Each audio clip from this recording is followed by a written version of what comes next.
आचार्य प्रवर कुंद स्वामी की व्याख्या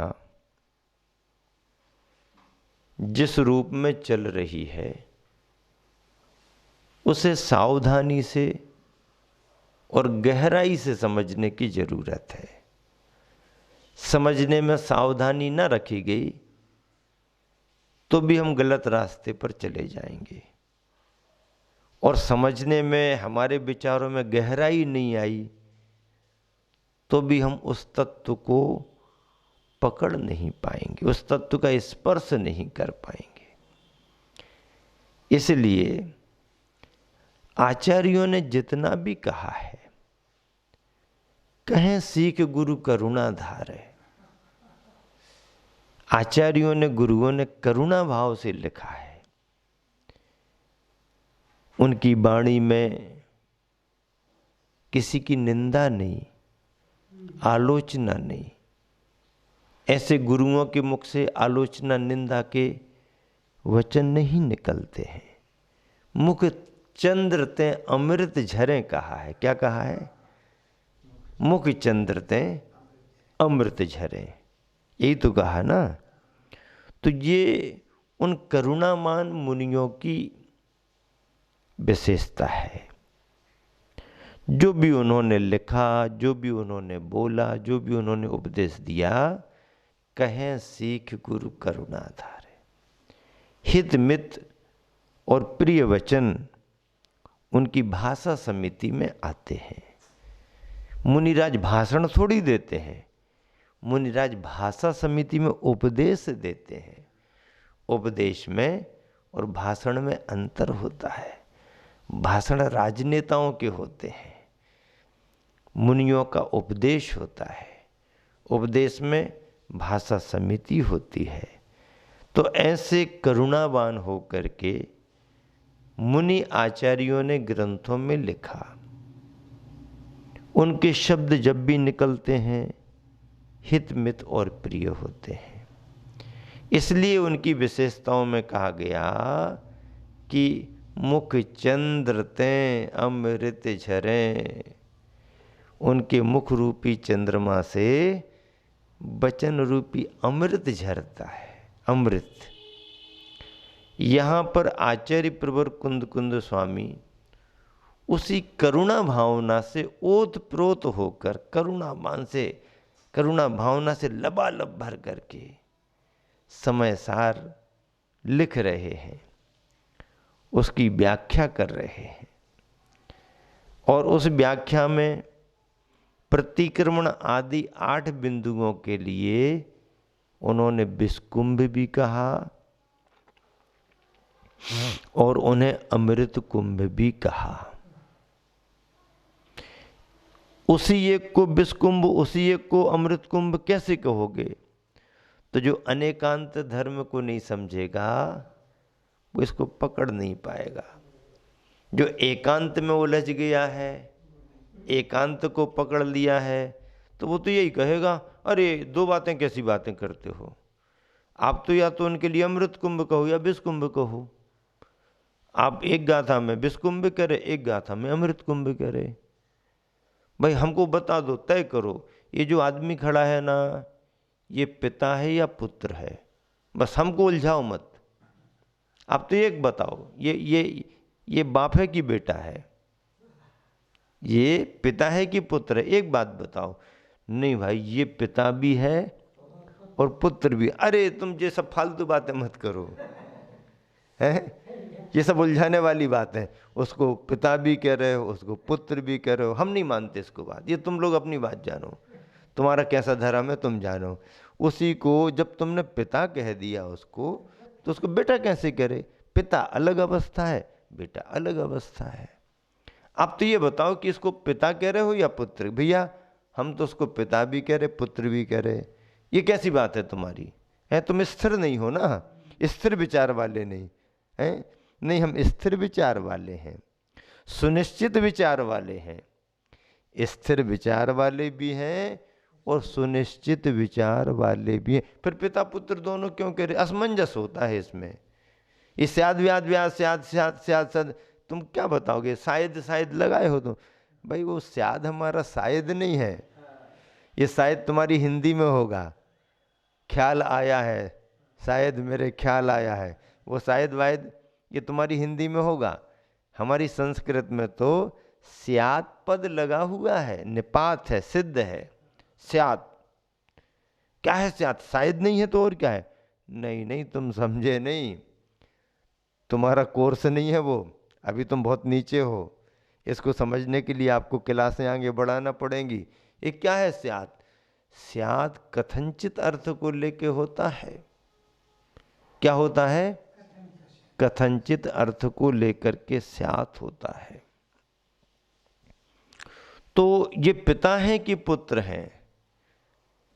कथनचित पिता है, कथनचित पुत्र है। ये कथनचित क्या आ गया? शायद लगाया क्या? स्याद संशय होता, संशयवाद नहीं कह रहा हूं। स्थिर चित्त है, सुनिश्चित चित्त है। क्या है ये? कथनचित पिता भी है और कथनचित पुत्र भी है। हम ये तो नहीं कह रहे कि ये पिता ही है, ये पुत्र ही है, ही तो नहीं लगाया ना। हाँ, ही नहीं लगाया। ही लगाने से काम कई बार बिगड़ जाता है। हाँ, अनेकांत भी का पोषक है। अनेकांत क्या कह रहा है? ये पिता भी हैं, ये पुत्र भी हैं। तो पिता भी हैं, पुत्र भी हैं, कैसे? हम कैसे माने कि ये पिता भी? एक ही आदमी पिता भी पुत्र भी कैसे होगा? फिर वहां दो होना चाहिए, पिता अलग होना चाहिए, पुत्र अलग होना चाहिए। नहीं, ये एक ही व्यक्ति पिता भी है, पुत्र भी है। और तो सुनो, अकेले पिता पुत्र ही नहीं है, ये चाचा भतीजे भी हैं, मामा भांजे भी हैं। हाँ, इतने सारे। कैसा धर्म है तुम्हारा? ऐसा ही धर्म है हमारा। इतने सारे कैसे एक ही आदमी? चिंता मत करो, अपेक्षा लगा लो, अपेक्षा लगा लो। ये आदमी जो खड़ा है, इसकी अपेक्षा, उम्र इसकी देखो कितनी बड़ी है। तो ये जो वृद्ध व्यक्ति खड़ा है, इसकी अपेक्षा ये पिता है, इसकी अपेक्षा ये बेटा है। ये पिता है उम्र दराज और उसके सामने ये बेटा है। लेकिन उसी के बाजू में छोटी उम्र का जो बच्चा खड़ा है, उस बच्चे की अपेक्षा ये पिता है। अपने पिता की अपेक्षा वह पुत्र है और अपने पुत्र की अपेक्षा वह पिता है। ऐसा सिद्धांत कहाँ मिलेगा? कौन बताएगा ये विवक्षा? हमारे आचार्य महाराज विवक्षा बता रहे हैं। कितनी प्यारी विवक्षा है। भांजे की अपेक्षा मामा और अपने मामा की अपेक्षा भांजा, अपने चाचा की अपेक्षा भतीजा और अपने भतीजे की अपेक्षा चाचा। एक ही व्यक्ति अनेक व्यक्तियों की अपेक्षा से अनेक संबोधनों को प्राप्त हो सकता है। तो यहाँ पर आचार्य कुंद स्वामी ने वही अनेकांत की व्याख्या में कहा कि यह 8 बिंदु विषकुंभ भी हैं और यही 8 अमृत कुंभ भी हैं। इसको समझने की जरूरत है, गहराई में जाके समझने की जरूरत है। देखो क्या लिखा फिर, इन 8 शुभ विकल्पों वाला शुभोपयोग यद्यपि मिथ्यात्वादी विषय कसाय परिणत रूप अशुभोपयोग की अपेक्षा तो विकल्प सहित सराग चारित्र की अवस्था में तो अमृत कुंभ ही है। ये 8 जो बातें हैं, ये 8 जो बिंदु हैं, ये मिथ्यात्वादी विषय कसाय परिणत रूप अशुभोपयोग में जो आदमी लगा है, अशुभ प्रवृत्तियों में लगा हुआ है, उनकी अपेक्षा तो ये भले इनमें विकल्प है, भले ये प्रवृत्ति है, उनके विकल्प सहित यह सराग चारित्र की अवस्था तो अमृत कुंभ ही है। तो भी जो अवस्था राग द्वेष और मोह भाव तथा ख्याति पूजा लाभ में देखे हुए सुने हुए अनुभूति में आए हुए ऐसे भोगों की आकांक्षा रूप निदान बंध इत्यादि समस्त परद्रव्यों के आलम्बन से होने वाले सभी प्रकार के विभाव परिणामों से शून्य है, तथा जो चिदानंद एक स्वभाव वाले विशुद्ध आत्मा के आलंबन से भरी और निर्विकल्प रूप शुद्धोपयोग लक्षण वाली अवस्था है, एवं जो अपरिगमनम इत्यादि गाथा में कही हुई क्रम से ज्ञानी जनों के द्वारा आश्रय करने योग्य जो निश्चय प्रतिक्रमण आदि रूप जो तीसरी अवस्था है, निश्चय प्रतिक्रमण आदि, जहाँ पर प्रवृत्ति समाप्त, निर्विकल्पता निवृत्ति आ गई, तो रूप जो तीसरी अवस्था है उसकी अपेक्षा लिए हुए जो वीतराग चारित्र में स्थित हो रहे हैं, उन लोगों के लिए तो उपर्युक्त द्रव्य प्रतिक्रमण आदि विस्कुंभ ही है। जो तीसरी अवस्था अर्थात एक असंयम की अवस्था अशुभ की, और एक संयम की शुभ की अवस्था, और तीसरी उस शुभोपयोग संयम से भी ऊपर उठकर, सराग संयम से ऊपर उठ करके तीसरी शुद्ध की अवस्था है, वीतरागता की अवस्था है।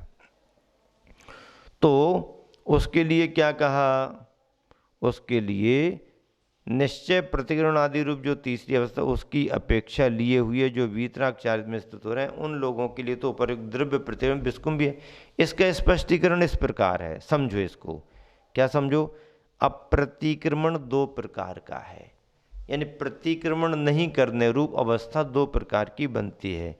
एक तो ज्ञानी जीवों के आश्रय रूप, जो ज्ञानी जीव समाधि में लीन हो जाते हैं शुद्धता में, उनके आश्रय, और दूसरा अज्ञानी लोगों के द्वारा आश्रित, मतलब वो भी प्रतिक्रमण नहीं करते। उसमें अज्ञानी जनाश्रित अप्रतिक्रमण तो विषय कसाय की परिणति रूप होता है। जो असंयम में लगा हुआ है, अज्ञानी है, मिथ्यात्वी है, वो जो प्रतिक्रमण नहीं कर रहा है वो तो विषय कसाय की परिणति रूप है। किंतु ज्ञानी जनाश्रित अप्रतिक्रमण तो शुद्धात्मा के समीचीन श्रद्धान ज्ञान और अनुष्ठान स्वरूप त्रिगुप्ति में होता है।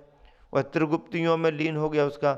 वह ज्ञानी जनाश्रित अप्रतिक्रमण यद्यपि सराग चारित्र है, लक्षण जिसका ऐसे शुभोपयोग की अपेक्षा तो अप्रतिक्रमण कहा जाता है।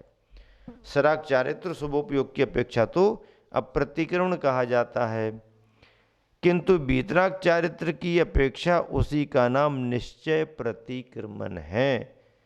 शुभोपयोग की अपेक्षा से कहेंगे कि अप्रतिक्रमण की स्थिति आ गई, किंतु ज्ञानी जनों की भूमिका के अनुसार तीसरी अवस्था में कहेंगे कि प्रतिक्रमण से रहित स्थिति नहीं, वह निश्चय प्रतिक्रमण में लीन है। निश्चय प्रतिक्रमण में प्रवृत्ति से ऊपर उठकर, क्योंकि वही शुभ और अशुभ आश्रय रूप दोष के निराकरण रूप होता है, इसलिए यही निश्चय प्रतिक्रमण है।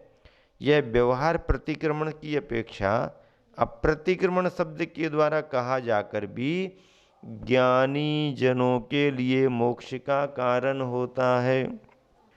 निंदा निर्वृत्ति परिहार सुधारणाय गरिहा प्रतिक्रमण शुद्धि पिसारणाय पीयूष कुंभ तभी मुनिमत होते शुद्धोपयोग जब हो विषकुंभ होते। आठों अनिंदन अशुद्धि अधारणादि पीयूष कुंभ जब साधु सधे समाधि ऐसा सुजान समयोचित कार्य साधो। ऐसा सुजान समयोचित कार्य साधो एकांतवाद तज दो अयि आर्य साधो। एकांतवाद तज दो अयि आर्य साधो। देखिए, गुरुवर आचार्य श्री ने भी अपने पद्यानुवाद में उसी बात पर जोर दिया है। एकांतवाद तज दो अयि आर्य साधो। एकांतवाद को छोड़ो। एकांतवाद हमारे सम्यक तो मार्ग को बाधित करता है। एकांतवाद सम्यक मोक्ष मार्ग में बाधा डालता है। अनेकांत का सिद्धांत समन्वय का सिद्धांत है। ऐसे अनेकांत के सिद्धांत में इन सभी बातों को समझने की प्रेरणा दी गई है। कितनी स्पष्ट बात तो है। वही प्रतिक्रमण एक अवस्था में अमृत कुंभ है और वही प्रतिक्रमण एक अवस्था में विष कुंभ है। ठीक है, ऐसा है भी। बुखार है तो दवाई तुम्हारे लिए अमृत है, और बुखार निकल गया और उसी पावर की दवाई तुमने बुखार के बाद ले ली तो वो रिएक्शन कर जाएगी, है कि नहीं? अब दवाई अमृत भी है और जहर भी है। बुखार है तो अमृत है, और बिन बुखार की दवाई खाओ तो जहर बनेगी। प्रतिक्रमण को अमृत कुंभ कहा। कब कहा? जब साधक अपने व्यवहार धर्म का पालन करता है, 28 मूल गुणों का पालन करता है, उसके पालन में षड आवश्यक भी आते हैं। 5 महाव्रत, 5 समितियाँ, पंचेंद्रीय विषयों का निरोध, षड आवश्यक, 7 शेष। अब 7 शेष में एक केसुलंच भी आता है। अब आप कहोगे महाराज जी आपने केसुलंच कर लिया, पता ही नहीं चला हमको, बताते तो हमको। ऐसा लोग कहते हैं, महाराज आप तो केसुलंच कर लिए, हमें पता ही नहीं पड़ा। मान लीजिए हम आपको बता देते और आप देखने नहीं आते तो केसुलंच हम फिर करते कि नहीं करते? नहीं नहीं महाराज ऐसे कैसे होता कि हमको पता पड़े और हम ना आए। तो पता पड़ने पर कोई आ भी जाते हैं और कोई सोच लेते हैं महाराज जी अपना केसुलंच कर रहे तो कर रहे। तो इस तरह से केसुलंच एक आवश्यक है, साधु की सहज क्रिया है, अपने समय पर वो करते हैं। कोई आकर के देख ले तो मना ही नहीं है, और कोई यदि नहीं आए तो बुला बुला करके दिखाने की जरूरत नहीं है। अपनी आवश्यक चर्या है, दिखाने के लिए नहीं होती, अपने करने के लिए होती है। पुराने समय की बात अलग थी, जब अजैनों को, दूसरों को जानकारी नहीं होती थी तो उनको इस धर्म पर विश्वास बढ़े, मुनि की तपस्या मालूम हो, मुनि की चर्या मालूम हो तो सबके सामने कर दिया जाता था। अब लोगों को जानकारियाँ बहुत, इंटरनेट का ज़माना है, गूगल सर्च करो सब चीज़ें मिल जाती हैं। निंदा, निवृत्ति, परिहार, सुधारण आदि आदि ये इनको विषकुंभ भी कहा और इन्हीं को अमृत कुंभ कहा। आचार्य ने इस पद्यानुवाद में एकांतवाद तज करके अनेकांत की आराधना का उपदेश दिया है। इसी शुभ भावना से समय आपका हो गया है, विराम दे रहा हूँ। महावीर भगवान की।